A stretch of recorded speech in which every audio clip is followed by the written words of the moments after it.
Livro Fé Renovada. Autor Jim Cymbala. Com Dan Merrill. Narrado por Valquíria em nosso canal Declarando Vida. Capítulo 11. A obra mais profunda de Deus. Vimos que andar pela fé é o que nos leva ao reino do poder sobrenatural de Deus. O Espírito opera em nós para realizar coisas impossíveis à compreensão humana. Deus é realmente onipotente, detém todo o poder. Muitas vezes, nossas expectativas quanto a esse poder são levemente mal direcionadas. Ficamos aguardando que Deus nos mostre seu poder na criação, na cura física, no suprimento de empregos para o seu povo, em trazer um neném ao mundo. E essas coisas são todas maravilhosas. Mas a Bíblia declara que as coisas maiores que Ele faz são internas, não externas. Efésios 3:20 fala do Deus que é capaz de fazer infinitamente mais do que tudo que pedimos ou pensamos. Gostamos desta parte, de acordo com o seu poder que atua em nós. Apenas o que é interior passará conosco para o mundo vindouro. Não vamos arrastar conosco nosso corpo, nosso carro, nossa casa ou nossa terra. Um grande líder da igreja, André Murray, disse certa vez: seu coração é o seu mundo, e o seu mundo é o seu coração. E esse é o principal lugar em que Deus opera em nossa vida. Que benefício pode haver se Deus o cura e o mantém vivo por mais 20 anos e você anda em desobediência durante esses 20 anos? Que benefício pode haver em qualquer bênção externa sem a paz e alegria de Deus em seu coração? De que vale receber uma promoção ou ganhar uma porção de dinheiro se a sua grande e luxuosa casa não é um verdadeiro lar, mas um ringue para brigas e disputas por ninharia? Preocupo-me desde criança com os testemunhos cristãos que desconsideram as coisas internas para se concentrar apenas nas coisas externas. Graças a Deus pelo cheque de $100 que chegou pelo correio. Graças a Deus porque me poupou um acidente no trânsito. Embora tais coisas sejam definitivamente bênçãos, muito maiores são as coisas que Deus almeja fazer dentro de nós. Deus sabe que nossos problemas não são apenas resultado do nosso ambiente. São profundamente pessoais. Consertar o ambiente nem sempre conserta a pessoa. Algumas pessoas, na realidade, ficam mais fortes no meio da adversidade. Outras têm uma vida fácil e ainda assim autodestrutiva. Corrompidos por dentro. Ninguém na Bíblia escreveu de modo mais franco e eloquente sobre o que Deus faz dentro de nós do que Davi. E talvez sua obra mais difícil tenha sido o Salmo 51. Como todos nós, Davi era um pecador. Entregou-se à pressão e à tentação mais de uma vez. Em determinada primavera, ficou em casa, em vez de sair com seu exército, e meteu-se em grandes dificuldades. E essa é uma advertência sobre algo que tenho observado através dos anos. Pode ser perigoso não ir onde Deus está mandando, ou não fazer o que Ele está ordenando. Isso se aplica a todos nós, não apenas a pastores e missionários. Tenho visto membros do coral cantando fielmente e com grande resultado durante algum tempo, depois dizendo: estou um pouco cansado, acho que vou tirar umas férias agora. Mais tarde vou me envolver em outro ministério da igreja. Eu e Carol temos observado isso com frequência. Se não ocupam no culto seguinte o lugar que Deus planejou para eles, acabam se afastando das coisas de Deus completamente. Satanás aproveita-se desse momento para entrar e desviá-los. As pessoas que simplesmente ficam na igreja, fazendo hora, sem se envolver no serviço ativo para o qual Deus as tem chamado, ficam em posição muito perigosa. Não há diferença de recompensa entre a pregação do Evangelho, como fui chamado para fazer, e servir fielmente como introdutor ou professor da escola dominical. Se qualquer um de nós retrocede em sua vocação, está correndo riscos. O rei Davi tinha todo o tempo ao seu dispor e uma noite não conseguiu dormir. A noite costuma trazer seus perigos. Se você não dorme bem, meu conselho é que seria melhor começar a louvar a Deus rapidinho. Caso contrário, a preocupação, a ansiedade e os pensamentos impuros podem entrar sorrateiramente. Por isso, de noite, Davi saiu para a varanda e viu Batseba tomando banho. A mulher era bela, ele a desejou e, sendo rei, podia ter tudo o que desejasse. Todos sabem o que aconteceu depois. Quando a gravidez de Batseba se tornou conhecida, esse homem de Deus agiu vergonhosamente. E é o que o pecado faz conosco. Davi chamou Urias, o heteu, marido de Batseba, de volta da frente da batalha, a fim de apagar o seu rastro. Não funcionou. Então Davi embriagou o homem numa tentativa desprezível de atrapalhar o seu raciocínio. Mesmo isso falhou. Finalmente, enviou Urias de volta para o seu regimento, com uma carta ao general Joabe. Carta que foi a sentença de morte de Urias. Davi ordenou que nós, em nossos dias, chamaríamos de um tremendo golpe. Ele cometeu homicídio pelas mãos de outras pessoas.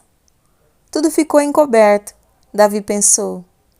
Como conseguiu conviver meses e meses consigo mesmo é difícil de imaginar. O homem que escreveu salmos tão maravilhosos esteve durante mais de um ano com uma grande parede entre ele e Deus. Então Deus mandou um profeta para acarreá-lo. Só então Davi admitiu sua culpa. Finalmente o ouvimos confessando no Salmo 51. Tem misericórdia de mim, ó Deus. Lava-me de toda a minha culpa. Das profundezas de sua alma, Davi arrependeu-se e pediu perdão ao Deus misericordioso a quem ele havia ofendido. Então, no meio do salmo, Davi enuncia 3 coisas absolutamente essenciais, de que ele precisava desesperadamente da parte de Deus. Ele havia aprendido algo com a terrível queda. O que ele deseja é impossível para ele. O Senhor precisa agir por ele, e a obra tem que ser feita dentro dele. Quando ouvimos as palavras de Davi, conscientizamo-nos de que raramente ouvimos, se é que ouvimos, alguém orar desse modo nas igrejas de hoje. Infelizmente, não estamos pedindo a Deus coisas como essas. Não é como geralmente falamos, mas esses 3 pedidos de Davi jazem no fundamento de cada vida cristã vitoriosa. Primeiro, cria em mim um coração puro. Davi pede a Deus, cria em mim um coração puro. Versículo 10. Davi está pedindo mais que a limpeza de um coração manchado pelo pecado.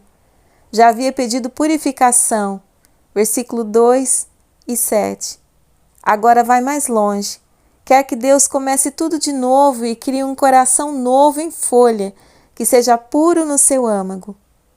Ele admite que, separado de Deus, está todo retorcido por dentro. Quer ver todas as coisas do seu mundo com olhos puros, ouvir com ouvidos santos e agir com atos piedosos. Suas palavras vão muito além dos chamados votos de consagração tão comuns hoje. Ó Deus, prometo melhorar no futuro. Não vou fazer isso de novo. Alguns de nós têm renovado essas folhas mais velhas do que as árvores do Central Park. Davi não acreditava tanto em sua capacidade de realizar tal coisa. Em vez disso, clama a Deus para que crie algo novo dentro dele. A palavra criar é a mesma usada em Gênesis 1:1, quando Deus criou os céus e a terra. significa um ato divino de produzir algo maravilhoso a partir do nada. A obra é toda de Deus. Afirmo que receber um coração puro de Deus é melhor que ser curado de câncer. É melhor que ficar rico da noite para o dia. É melhor que pregar sermões maravilhosos ou escrever best-sellers. Receber um coração puro é ser como Deus no íntimo do seu ser.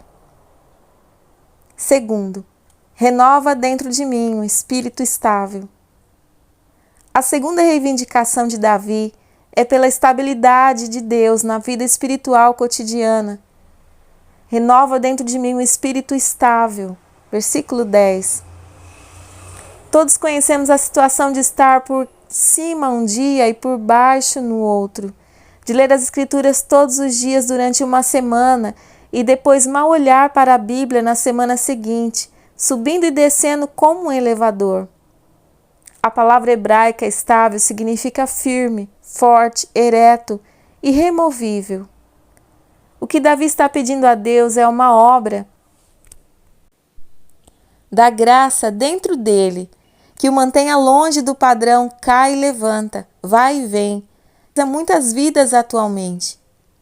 Davi deseja resistir à tentação não apenas um dia, mas todos os dias.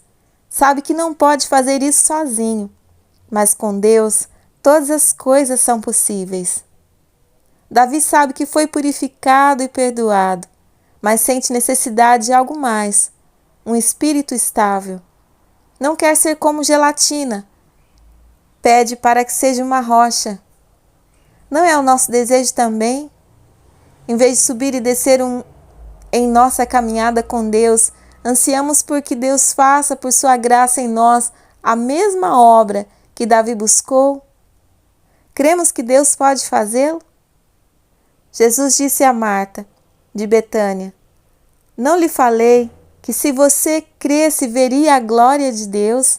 João 11:40. Não devemos ficar contentes apenas com a esperança ou com o lamento de nossa condição espiritual enfraquecida. Em vez disso, devemos nos aproximar do trono da graça ousadamente, confiantes de que aquilo que Deus prometeu, Ele fará. Hebreus 4:16. Vamos pedir esse espírito inabalável que nos mantenha fiéis nas situações mutantes da vida. Terceiro, sustenta-me com um espírito pronto a obedecer. Uma terceira coisa que Davi sabe que não pode manufaturar sozinho é um espírito pronto a obedecer. Salmo 51:12. Deus deve garantir esse espírito, ele admite. Além de ser estável, deseja ser voluntário para fazer o que Deus pede. Quando Deus coloca o dedo em alguma coisa de nossa vida e diz: isso não é bom para você, ou quero que você faça isso, ou vá até lá. Devemos estar dispostos a aceitar sua vontade. Não podemos lutar contra Deus em nosso espírito. Davi entende que apenas o poder de Deus pode torná-lo voluntário para andar em obediência. Em Filipenses 2:12 e 13, Paulo insiste conosco: assim, meus amados, como sempre obedeceste, não apenas na minha presença, porém muito agora na minha ausência, põe em ação a salvação de vocês com temor e tremor, pois Deus é quem efetua em vocês tanto o querer quanto o realizar, de acordo com a boa vontade dele. Deus está no ramo da voluntariedade, louvado seja o seu nome. Davi reconhece que seu coração pode traí-lo. Sua vontade pode consentir com os apelos do mundo e da carne, por isso clama a Deus, pedindo-lhe um espírito voluntário. Isso novamente vai contra grande parte do cristianismo de hoje, que, mordendo os lábios, tenta esforçar-se por fazer o que apenas o Espírito de Deus pode realizar. Na realidade, Deus tem de fazer-nos voluntários. A salvação é do Senhor, do começo ao fim.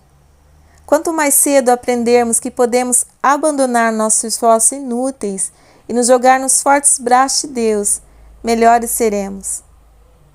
Devemos pedir a Deus diariamente que nos purifique, que nos mantenha firmes, que nos levante e nos dê um espírito voluntário, para que nossos corações percorram o caminho que os teus mandamentos apontam.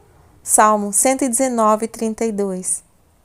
Então vamos realmente fazer a vontade dele e nos aproximaremos mais da atitude de Jesus, que disse: a minha comida é fazer a vontade daquele que me enviou, pois não procuro agradar a mim mesmo, mas aquele que me enviou. João 4, 34, 5, 30. Era uma alegria para Jesus obedecer ao Pai, não um fardo. O Espírito Santo deseja transmitir esse mesmo Espírito a nós, para que o cristianismo não seja enfadonho ou cansativo, mas uma vida de amor ao bem e ódio ao mal. Algumas mudanças são impossíveis? Com que frequência você e eu oramos como Davi orou naquele dia? Será que já não chegou a hora de dizermos com fé renovada: Deus, apenas Tu podes me dar um coração puro. Deus, apenas Tu podes renovar um espírito estável dentro de mim. Deus, apenas Tu podes me garantir um espírito voluntário para me sustentar. Não permita que eu vacile, Senhor. Mantenha-me forte. Deus é capaz de fazer essa obra, mesmo contra os padrões mais perniciosos e os pensamentos mais entranhados. Certos pecados foram caracterizados no cristianismo como difíceis demais para Deus mudar. Até ministros me têm perguntado: Jim, escute, diga-me a verdade. Você realmente já viu um homossexual mudar? O que você quer dizer? Naturalmente que já, replico. Eles estão dentro de minha igreja, servindo em todo tipo de ministério hoje. Um pastor foi bastante franco para me dizer: a verdade é que eu nem mesmo desejo que esses gays venham para a minha igreja. Quando alguém adota esse estilo de vida, essa impureza simplesmente fica entranhada. Não acredito em quem diz que estejam salvos e fique de olho neles. Com esse tipo de incredulidade e preconceito, há pouca possibilidade de darmos testemunhos da maravilhosa graça de Deus em ação. Num domingo à noite, pouco tempo atrás, um homem muito educado e inteligente chamado Steve partilhou com nossa congregação o que Deus havia feito na vida dele. Nascido e criado em um bairro a sudeste de Washington, D.C., apesar disso, sobressaiu-se na escola e ganhou uma bolsa de estudos para um curso na Pensilvânia. Enquanto estava ali, na adolescência, confessou a um conselheiro um dia que sentiu uma vaga atração por outros garotos e não sabia o que fazer com isso. O conselheiro respondeu que aquilo era muito natural, ele não devia se preocupar. Steve não se convenceu, mas não falou mais nisso. As boas notas de Steve lhe proporcionaram a seguir uma bolsa no prestigioso campus da Ivy League, Universidade de Dartmouth, em New Hampshire. Sua primeira experiência homossexual aconteceu no primeiro ano da faculdade, quando recebeu o convite não de um indivíduo nitidamente efeminado, mas de um atleta destacado e candidato à equipe olímpica dos Estados Unidos. Na manhã seguinte, me senti tão vazio, Steve se lembra. Foi uma busca de amor, mas não me satisfez. Caminhando pelo campus naquele dia, quando ia para o seu trabalho de meio expediente, convencido de que certamente havia saído dos trilhos, uma voz subitamente lhe disse: saia disso. Contudo, Steve não deu ouvidos a essa advertência e, sem nenhuma outra âncora espiritual em sua vida, entregou-se a seus impulsos homossexuais repetidas vezes, até se formar com distinção em Dartmouth. Disfarçou esse estilo de vida, pois ainda não tinha certeza de que o desejava para o restante de seus dias. O esguio jovem, de olhos penetrantes e sorriso atraente, demonstrou talento na área da dança, e em junho de 1978 mudou-se para a cidade de Nova York, a fim de aceitar outra bolsa de estudos, desta vez do mundialmente famoso Centro de Dança Americano de Alvin Ailey. Conquistou um lugar na prestigiosa companhia de dança de Martha Graham, posição que manteve por 10 anos. Enquanto isso, um primo desafiou a pelo menos ler a Bíblia, e Steve resolveu lê-la sistematicamente, começando por Gênesis. Levou 1 ano e meio para chegar ao Apocalipse. Durante esse tempo, partilhava um apartamento com outros 4 estudantes de dança, todos gays. Uma camaradagem íntima desenvolveu-se no grupo. Eles eram todos dançarinos de talento e me acolheram carinhosamente em seu círculo, diz Steve. Sempre que conversávamos até tarde da noite e eu comentava alguma porção bíblica que havia lido e se opunha ao homossexualismo, eles replicavam: "Ah, não se preocupe com isso, você está lendo as partes erradas. Leia os salmos, os provérbios, Deus é um Deus de amor, e qualquer coisa relacionada com amor lhe agrada." Até que tinha sentido para mim. Gradualmente me convenci de que meu sentimento para com os outros homens vinha de Deus. Um amor diferente. Steve foi de uma relação para outra, até que finalmente um relacionamento se solidificou com um artista muito talentoso. Os dois alugaram um apartamento para morar juntos, a 1 quarteirão do Brooklyn Tabernacle. Aos domingos, Steve não podia deixar de perceber as multidões nas calçadas, entrando e saindo de nossas reuniões, e desejou nos visitar. Em outubro de 1980, finalmente se decidiu. "Senti o amor de Deus no instante em que passei pela porta", disse com um toque de admiração. A presença de Deus estava ali de maneira poderosa. Instintivamente, queria ficar ali. Ao sair, sentia-me tão cheio de alegria. Steve continuou voltando. Ninguém o repreendeu com uma lição sobre homossexualismo. Na realidade, acho que nenhum de nós sabia o que ele fazia em particular. Ele apenas vinha à igreja, enchendo-se da palavra e da presença de Deus, e sentindo-se cada vez mais convencido de seu pecado. Embora desejasse estar na igreja, saía correndo imediatamente, depois das reuniões, evitando contato com os outros crentes. Nessa ocasião, um grande desfile do orgulho gay foi programado na cidade, e os amigos de Steve insistiram com ele para que fosse. Ele sabia que não queria marchar na rua, mas foi acompanhando a passeata até a zona portuária de The Village, como chamamos essa parte de Manhattan.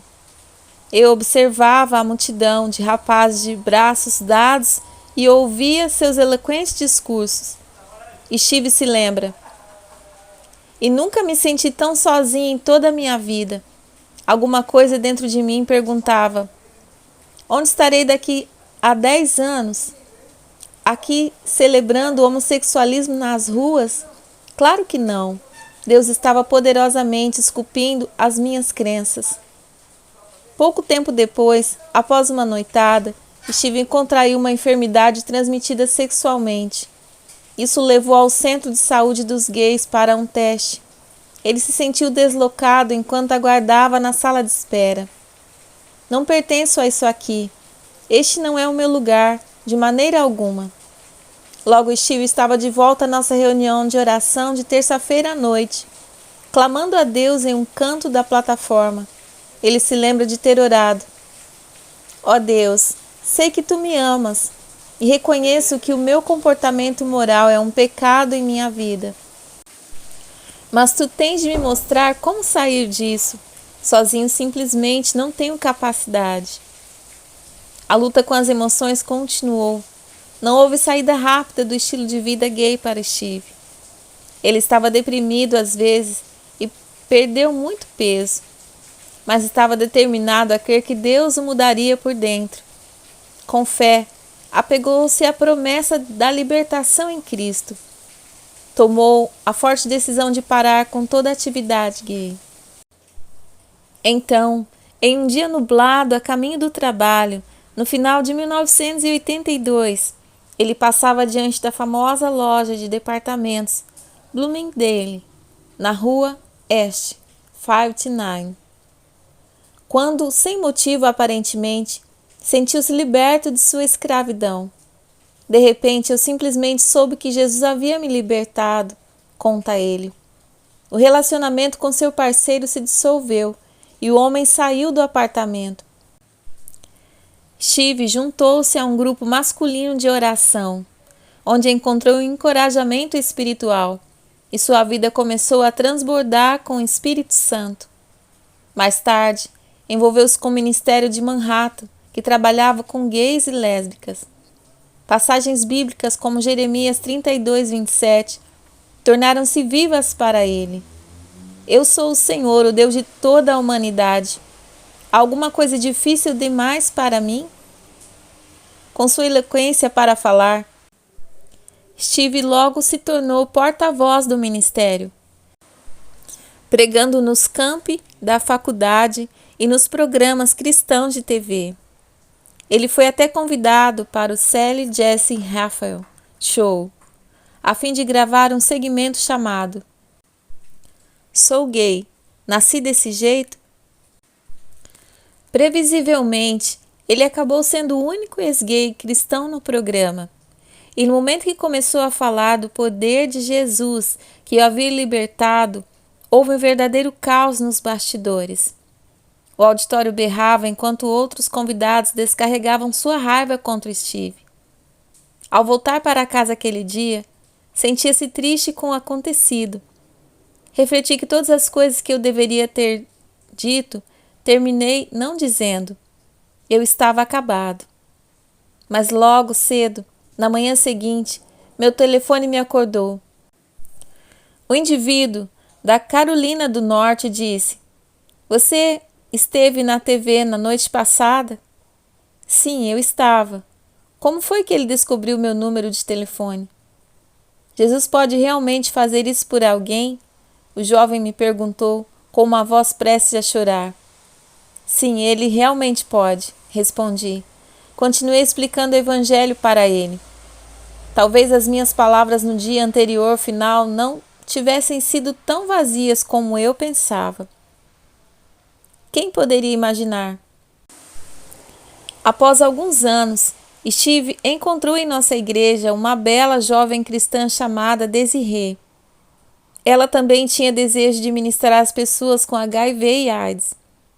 Depois de algum tempo, eles se apaixonaram e começaram a falar em casamento. Isso colocou Steve diante de um dilema desconfortável. Todos os parceiros que eu tive no passado estavam agora mortos, ou pelo menos eram soropositivos, eu sabia. A área da dança profissional fora devastada pela AIDS. Se o namoro com Desirê fosse continuar, eu sabia que deveria fazer outro teste. A espera de 2 semanas pelos resultados foi pura agonia para mim. Finalmente chegou o dia. Fui à clínica para ouvir o que fora descoberto. O veredito foi negativo. Que ato da graça de Deus eu não ter sido infectado depois de todos aqueles anos. Saí do edifício chorando de alegria.